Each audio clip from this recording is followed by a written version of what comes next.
Good evening, everybody. I just got done with dinner. It's been a long day. Let's just start there. It's been a long day. Um, it's been so long that when I got home from running around, I just now took my hat off. I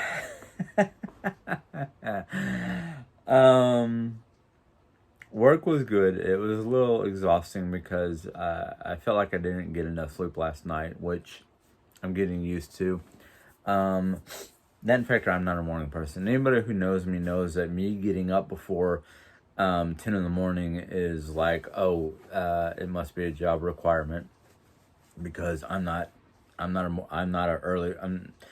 If I'm getting up before the sun rises, yeah, it makes it hard for me to get moving, get going because I'm up before the sun. This is not right. But Tist is life. I got done with work and I came home to change, of course. Um, and then I went out to do what I planned on doing. And I went to the doctor's office. And I was thankful to find out that they take my insurance. So if there's any charges, they'll bill me through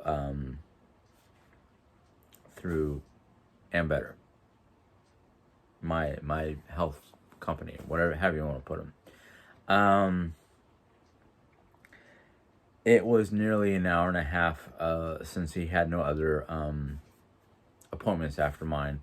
Not only did we talk in depth, I showed him my emotional breakdown video, and I asked him if he wanted to see one of my wife's video, and he goes, "No, we're gonna focus on you first and foremost. That's why you're here, to focus on you." And I went, "Okay, fine." And he goes, if I see a need to bring the wife into our sessions to see if we can fix the problem, especially if things progress the way they look like they've progressed. I was like, okay, sure. And we did a Q&A session just so he can get a idea of my mental well-being. And he noted definite depression, definite anxieties of several different forms, not only just generalized anxiety, but social anxieties and things of that nature. A healthy fear of death, but not like so afraid that if it comes, I'm not going to try to run from it. Type deal. Trying to remember what else he said. There is a definite possibility of bipolarism, which I was like, I kind of knew that just because of the way my emotions, the range of my emotions, there's never a flat line. It's either a high or a low. So he's got a basic understanding. He prescribed me he prescribed me a antidepressant and a different type of anti-anxiety medicine stronger than what I'm currently on. So I have two new medicines to deal with, or actually one new medicine and just a different type of medicine. He wants to try to treat the bipolarism without medication just to see what we can do, because he thinks that the bipolarism is induced by stress or events around me that causes me to get off balance. So I'm like, yay, okay, we're getting actual clinical information. So I'm just kind of like, okay, I can see the bipolarism. I thought Jerry was just being Jerry by saying, "Oh, I think you're bipolar," and I was like, I don't know what that means, but okay. But now that I have a professional diagnosis, I'm like, okay.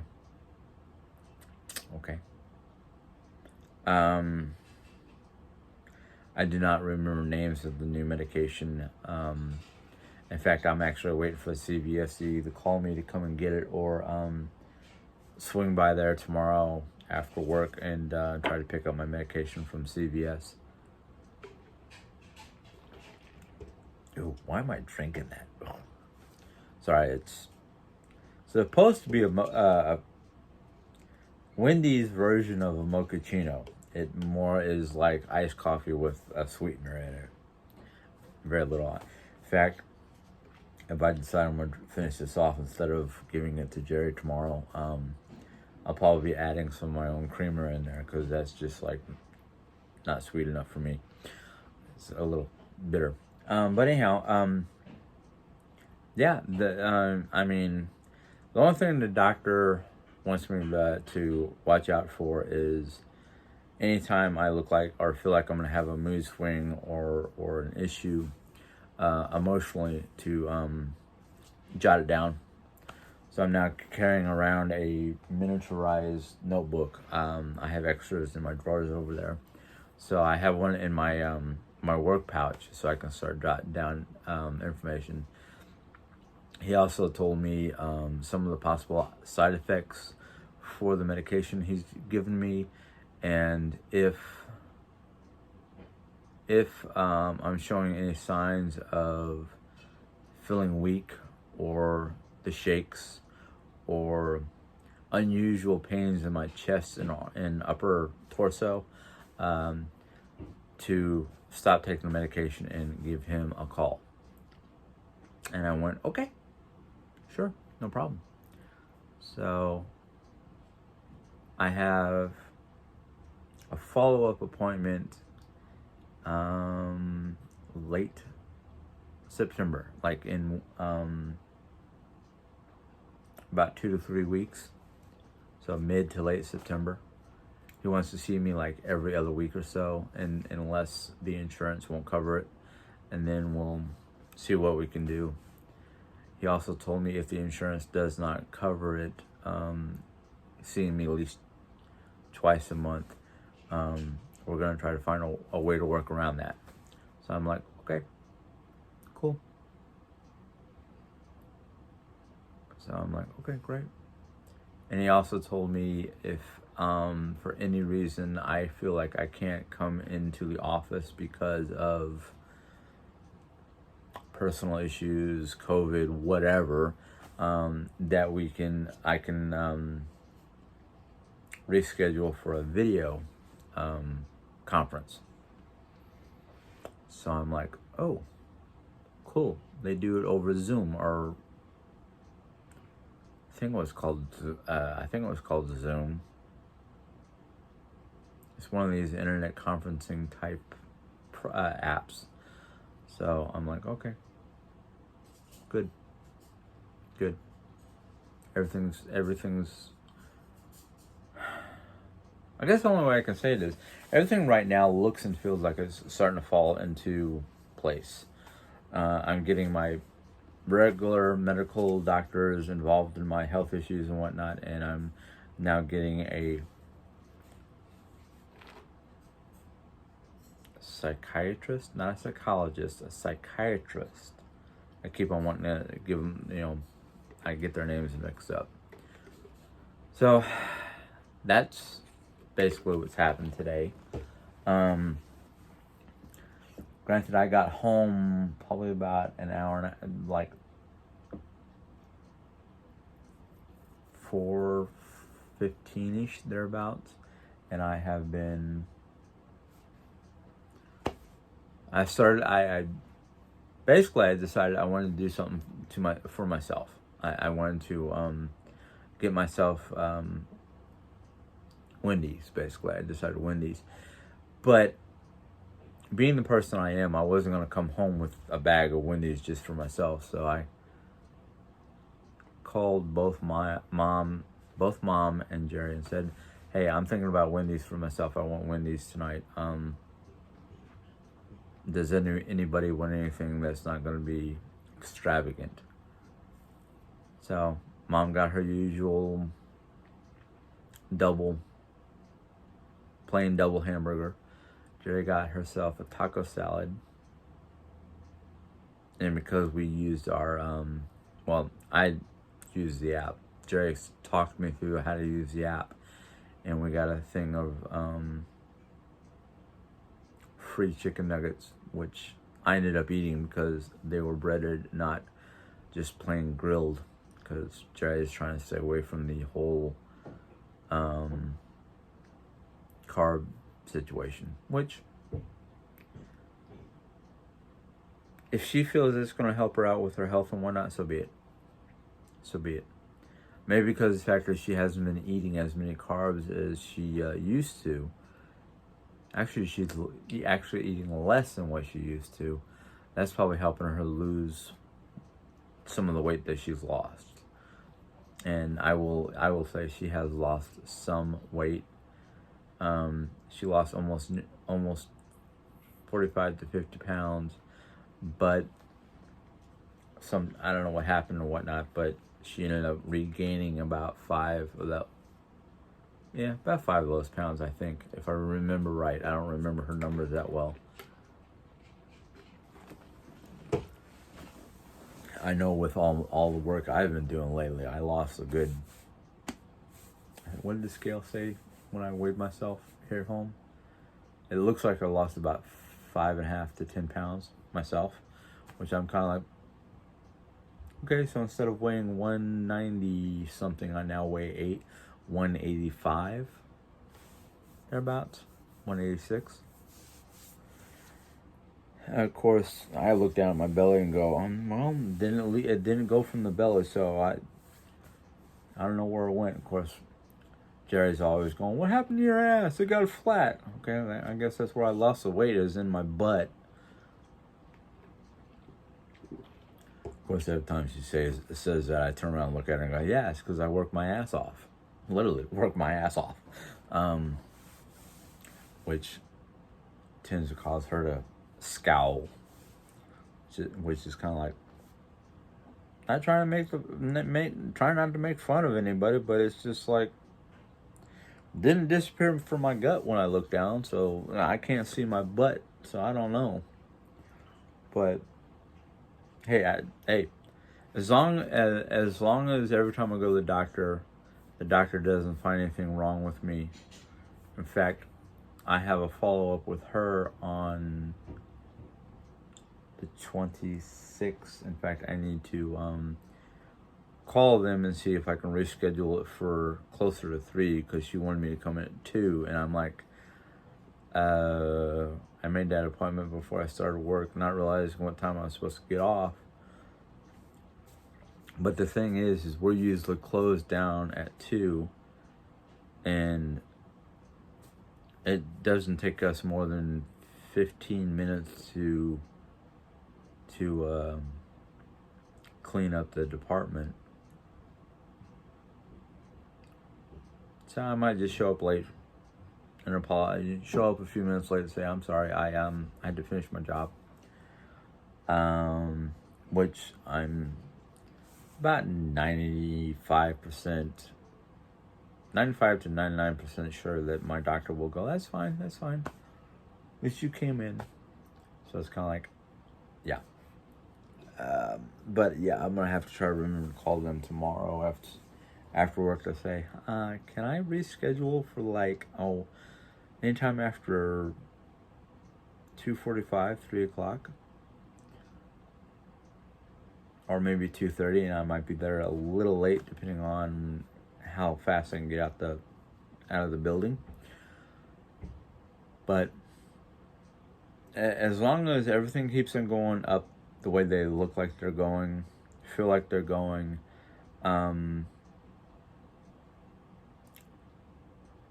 only the only weight I would probably have to deal with, and I don't really consider it a weight because, well, I'll explain in a second. But Jerry Ann is the only thing that I can think of that will try to keep me from going forward.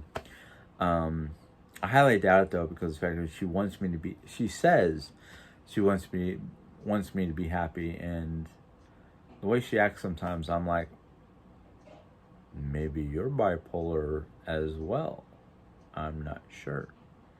But I know a lot of you have said menopause can cause women to go a little bonkers.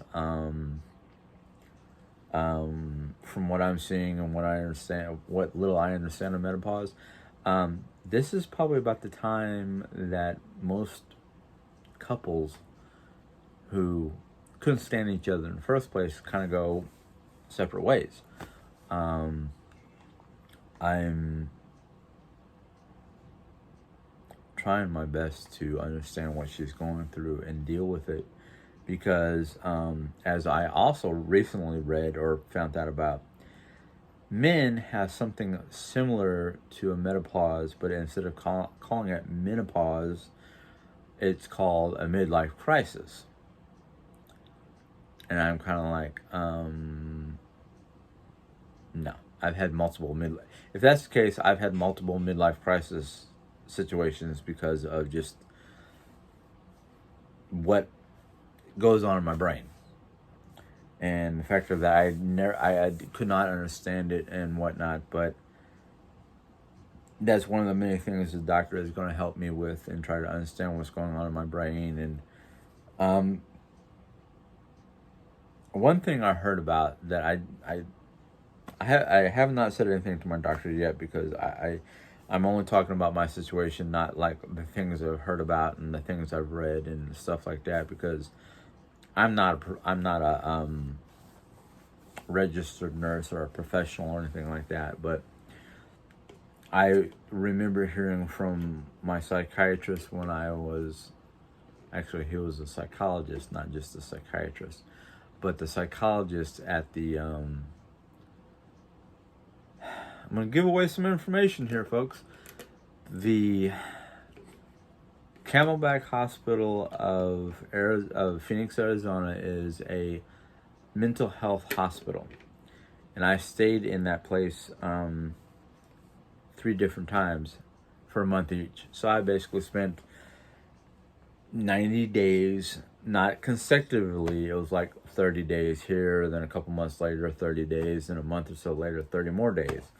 The doctor was telling me back then, even I was in my late teens, early 20s. No, mid to late teens. Yeah, mid to late teens. The doctor was saying because of my brain chemistry, things don't always work like a normal human being does. It works differently. And I was like, well, how can we figure out exactly what's going on besides shoving drugs down my throat? Back then, this is back in the mid to late 80s, he was talking about a experimental treatment that he would not suggest at this point in time, because it has not passed FDA rule and regulation back then. But if it did, it's basically a simple treatment where they put you in, they give you 2 tests. One's an EKG, where they hook all these different sensors to your brain and see what's going on in your brain via various types of sound stimulation. And the other one was just a simple MRI. And I just kind of went, well, I had, before the incident that landed me in the hospital, I had an incident at school where I had a seizure for unknown reasons, and they hooked me up to the EKG machine and could not see anything wrong. They also gave me a MRI, but didn't see anything wrong. But they've come, that was like 30 plus years ago. So who knows what kind of fancy dancy testing that I could end up having to go through just to figure out all the quirks, problems, brain chemistry issues, whatever. The only thing I don't want them to do to me, besides overload me with drugs, is any kind of drilling or needles or anything like that. Granted, from where I stand, that won't be necessary, because they can inject a dye of some sort to that will run through my bloodstream and get up into my brain and then all they have to do after that is an MRI, and then they can see better. They get better imagery and whatnot with the machinery than they could 20, 30, 35 years ago. But hey, I'm just sitting there talking to the doc and letting him write down his notes and make suggestions and think of what he needs to do to get better information on what may or may not be happening upstairs. And that's all I can do right now is just go to the doctor with an open mind, tell him everything that's going on, how I feel, answer his questions, and go from there. So, anyhow,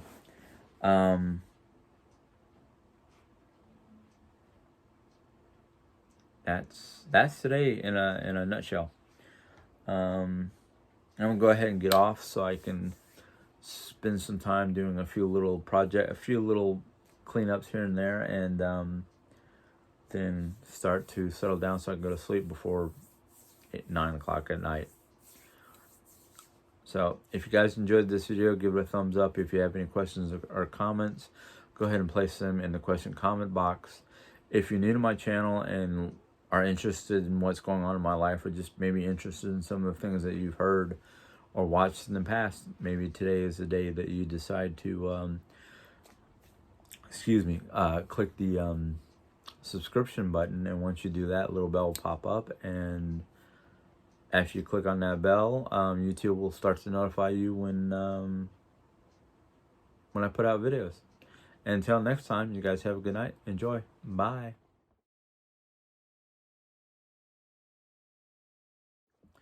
Good evening, everybody. Oh, just got home, forgot to take the hat off.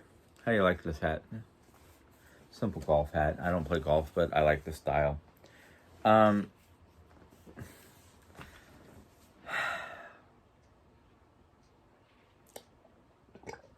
Excuse me.